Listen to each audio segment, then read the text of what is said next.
குத்துதா, அப்படியே கொடையுதா, எரியுதா. எனக்கு எப்படி இருந்திருக்கும்? என்ன தூக்கி எறிஞ்சல, இப்ப பொண்ணை பொறுத்து தூக்கி எறிஞ்சிட்டா, தூக்கி எறிஞ்சிட்டா. என்னடா இத்தனை வருஷம் வராதவ இப்ப திடீர்னு வந்து நிக்கிறாளேன்னு பாக்குறியா?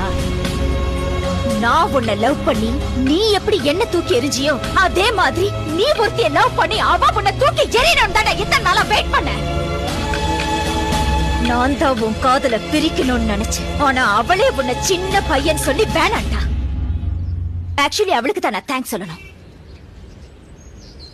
ரேடியோல உன்ன மாதிரி பேசினது, ஆக்சிடென்ட்னு சொல்லி உன்னை அலைய வச்சது எல்லாம் எல்லாம் எல்லாம் எல்லாம் எல்லாம் நான் தான். அந்த ஆண்டவனா பார்த்து எனக்கு ஒரு பொண்ணை கொடுப்பான், அவளோட நான் சந்தோஷமா இருப்பேன்னு பெரிய ரஜினி மாதிரி எல்லாம் பேசின. இப்ப என்ன ஆச்சு? வச்சா லாப்பு. உனக்கு என்னைக்குமே நான் தான், எனக்கு என்னைக்குமே நீதான். இத